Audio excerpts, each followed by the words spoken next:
inta wanaagsan marka la ku kiwad xafsa soo dhawaada meel kasta oo naga daawanaysan maanta waxaan idin hayaa saxuur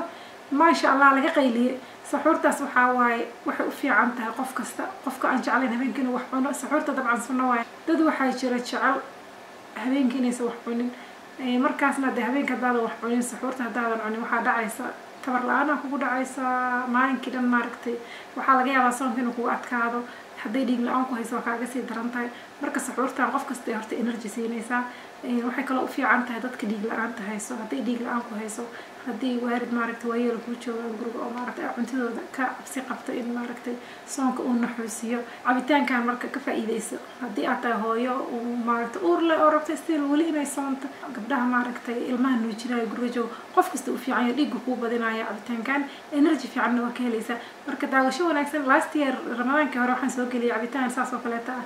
aad uga soo duceyseen aad uga hesheen kana sidii oo kaleeta uga heli doontaan insha Allah marka walaalaha kaleeta la shargaday ومهتنتهين رمضان كريم سوري دوادا أصحابتي جعل إنها معركتي وقتي السحورتا si tartiib isku nafaqeeyaan maanta waxaan isticmaalaynaa lentilkaas ay u jeedaan waa misir Soomaali misir oo naqaana haddii dhiig la'aan ay ku hayso waxa way bahashan dhiigga aad u badisaa hadda iscaateynaysid waxyaabaha ugu fiican oo cuni kartid waaye hadda sokor qabto waa ka dejinaysaa aad u fiican tahay marka waxaan sameeyay biyaan ku karkariyay baasta camal waa miiray markaas kadibna saasay noqotay sidaas ay u jeedaan bay noqotay qaado ilaa 2 qaado aad ka isticmaalaysaa ilaa ay 3 qaado aniga 2 qaado kaliya u baahday wax yaraan ka isticmaalay la koob halkiisna waa kariye koob aa karsan kartaa waa kala reereeban kartaa marka 3 qaado 4 qaado intii markaas aad rabto ku darso markaas kadibna ma sha Allah cabitaan waxa kaaga soo baxay aan caadi ahayn isbinishkana waa la wada socotaan in maaragtay dhiigga uu kor u badiyo fiber badan ay leeyihiin labadoodaba digirta iyo isbinishkaba fiber badan ay leedahay ma sha Allah waxaan ku leeyahay subaxiyo dhanna maarta waa dharagsanaanaysa oo baahi kuma qabanayso caanaha khafiifka ah ku daray xataa haddii soonka laga baxo alaabtan isticmaala maxaa yeelay fuulay ka dhigaysaa waxaa rabtaa jikada ka ilaaliyo maanta dhan maar si aan jikada ugu noqonin waxaan ku daray xabad moos ah iyadana sidoo kale ku darjinaysa 3 xabbo timira haddaad doonto timirta waa ka dayn kartaa maadaama maaragtay mooska uu sokor leeyahay laakiin haddaad tahay qof macaan ka jecel 3 xabbo timirta isaga darso waa la sooman yahay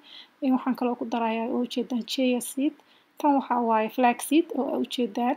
flax seed kana calooshii waxaasay kuu bixinaysaa chia seedna waa ku daray ayadana antioxidant badan leh waxaan ku leeyahay waa alaab isku dheelitiran alaabtan marka intaas isku shiidaysaa barafaa ku daraysaa maxaa yeelay waa kuleyl iska jiro waa ogtihiin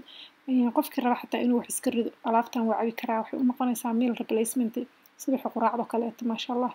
aad ay kugu fiican tahay soonka haddii laga baxo hawday ma la'aanin markii maaragtay aashiidid barafkii iyo wixii oo dhan waxaan ku leeyahay si fiican ay maaragtay aad uga soo sheekayn doontaa alaabtan isku soo ogaada haddii dhiig la'aan ku hayso aadan kugula talinayo alaabtan haddii aad tahay dadka cuntada xun oo maaragtay waqtiga ramadaanka aan saxuurta cunin sidoo kaleeto marka adigana waxaan kaa rajeynayaa walaalaha kale inaa u gudbisid khayrka waa la sheer garayaa